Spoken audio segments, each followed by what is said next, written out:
Allah ingin menambah harta Anda, tapi tidak pernah ingin mengurangi harta Anda dalam kehidupan. Kalau Anda merasa kurang, karena Anda yang kurang berbagi atau kurang dekat dengan Allah Subhanahu wa Ta'ala. Paham sampai sini? Baik. Siapa yatim yang hadir pada subuh ini? Ada anak yatim? Halo? Anak ya? Awas. Bapak bukan yatim. Baik. Ada anak yatim di sini? Tidak ada. Baik. Saya mau praktek ayat tadi. Kalau gitu nanti saya titip sama DKM, lihat orang sekitaran di sini ya. Kalau ada anak yatim tolong dikasihkan. Saya titip uang 1 juta subuh ini untuk bisa diberikan pada anak yatim sekitaran ini. Jazakallah khair. Bismillah. Saya jadi Dahlan dulu menyampaikan ayat Al-Ma'un, surah Al-Ma'un. Begitu selesai beliau copot pakaiannya yang paling berharga, barang-barangnya, kemudian langsung dipraktekkan ayatnya. Kalau saya kalau cepat pakaian nanti agak repot lagi ini gitu ya. Baik. Jadi lebih baik keluarkan sebagian isi dompet, itu lebih bagus. Bismillah.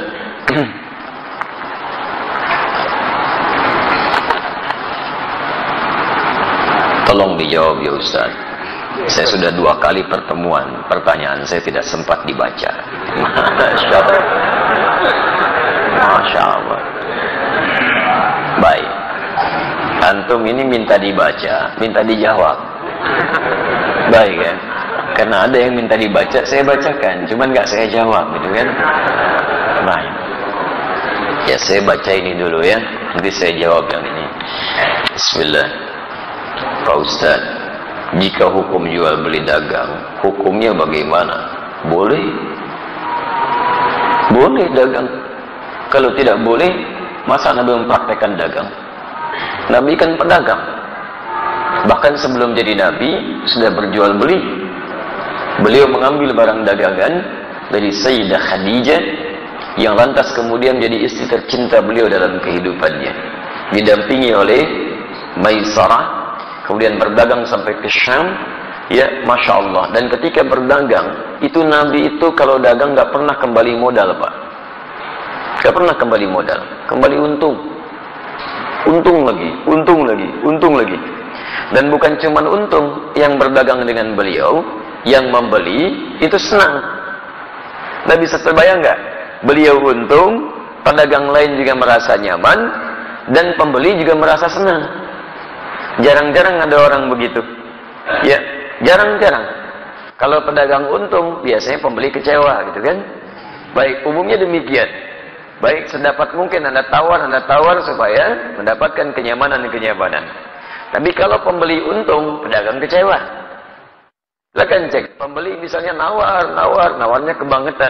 Sudah beda 50 pun nggak dilepas juga gitu kan? Baik, nah di sini menarik ini. Nabi itu kalau berjualan, pembeli senang, beliau untung. Sehingga semua orang tidak dirugikan dalam hal ini. Dan hebatnya nanti konsep dagangnya Nabi Sallallahu Alaihi Wasallam ketika diajarkan pada para sahabat itu Masya Allah, tidak ada di antara mereka yang juga kembali modal, semuanya untung, semuanya. Silakan Anda lihat. Ada sahabat Uthman bin Affan radhiyallahu taala anhu. Allah. Ada sahabat Abdurrahman bin Auf radhiyallahu taala anhu. Sebelumnya ada sahabat Abu Bakar radhiyallahu taala anhu. Banyak para pedagang di zaman Nabi. Teman-teman sekalian, ketika mereka sudah masuk Islam, dilatih oleh Nabi bagaimana cara berislam yang baik dan diterapkan dalam kehidupan, sesuai dengan pekerjaan mereka. Maka Masya Allah, dagangannya berlipat-lipat untungnya. Bukan cuma untung dunia, tapi untung akhirat. Tidak sedikit di antara pedagang di masa Nabi, bukan cuma kaya dalam urusan dunia yang asetnya sampai sekarang masih ada, tapi juga dijamin surganya tanpa hisab. Saya beri contoh, Uthman bin Affan radhiyallahu taala anhu. Sebelum masuk Islam, pebisnis. Setelah masuk Islam, kayanya luar biasa. Silakan antum, saya berdoa mohon pada Allah, kalau yang belum umrah, belum haji, insyaallah diikhtiarkan ya, ikhtiarkan. Insyaallah mudah-mudahan dipercepat oleh Allah Subhanahu wa taala untuk bisa berhaji atau umrah. Nanti saat ke Madinah main ke satu tempat, terdapat di dalamnya tapak-tapak dampak kesuksesan Utsman bin Affan radhiyallahu taala anhu. Di antaranya beliau masih punya aset sampai sekarang. Ada sumur yang pernah beliau bebaskan ketika dimonopoli oleh Yahudi. Mau minum, bayar. Kata Utsman, saya beli sampai semuanya, akhirnya dibeli Utsman, kemudian dibebaskan. Yang mau minum, ambil aja. Sekitaran area sekitarnya ada tanah cukup luas, dibeli orang Utsman bin Affan radhiyallahu taala anhu. Saya beli, tanamin kurma. Yang lapar, ambil, gak usah bayar. Yang haus, ambil, gak usah bayar. Sampai sekarang area itu ada, akan dibuat area perhotelan, royaltinya disimpan di Bank Saudi, disedekahkan kepada umat muslim atas nama sahabat Utsman bin Affan radhiyallahu taala anhu. Sampai sekarang masih ada. Abdurrahman bin Auf radhiyallahu taala anhu itu diembargo, ya, bukan cuma diembargo, dirampas hartanya saat di Mekah. Pergi ke Madinah cuma pakaian yang melekat di badannya. Begitu sampai di Madinah, diterima oleh orang paling kaya di Madinah. Kata orang ini, "Sami'tu annaka kunta ghaniyan bima ma'na." Saya dengar kamu jatuh fakir saat di Mekah. Kalau ingin kaya lagi, ambil setengah kekayaan saya.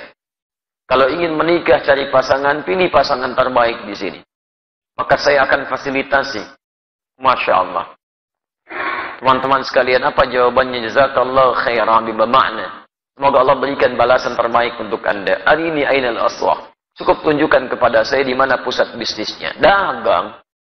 Dipraktekkan ilmu dari Nabi. Modal cuma pakaian. 3 bulan. Jadi orang paling kaya nomor 3 di Madinah. 1 tahun jadi orang paling kaya di Madinah. Yang kapaknya saja terbuat dari emas. Kapaknya. Coba lihat. Orang terkaya di Lampung belum tentu punya kapak. Ya. Orang terkaya di dunia, Bill Gates, 1.300 triliun hartanya. Tanya, punya kapak gak? SMS tuh pagi ini, tanyain. Ya. Abdurrahman bin Auf setahun kapaknya terbuat dari emas. Modalnya apa? Cara bisnis Nabi. Nah, cara ini tidak menghalangi mereka untuk ibadah kepada Allah. Kaya dan soleh. Silakan cek, buka kitabnya Imam An-Nawawi. Imam An-Nawawi punya kitab namanya At-Tibyan fi Adab Hamalatil Quran. Lihat versi Arabnya cetakan Darul Kutub Al-Islamiyah. Warnanya merah marun. Halaman 38. Paragraf yang pertama, baris 1 sampai baris yang kedua paling atas sebelah kanan. Kata Imam An-Nawawi rahimahullah, sahabat Utsman bin Affan, Abdurrahman bin Auf, ada Abu Darda, itu orang-orang, ada lagi At-Tamimi, itu orang-orang yang luar biasa. Tamim Ad-Dari, bukan At-Tamimi, Tamim Ad-Dari, yaitu malamnya, di antara kesibukan mereka, masih bisa menunaikan tahajud sampai khatam Al-Quran. Sampai khatam Al-Quran.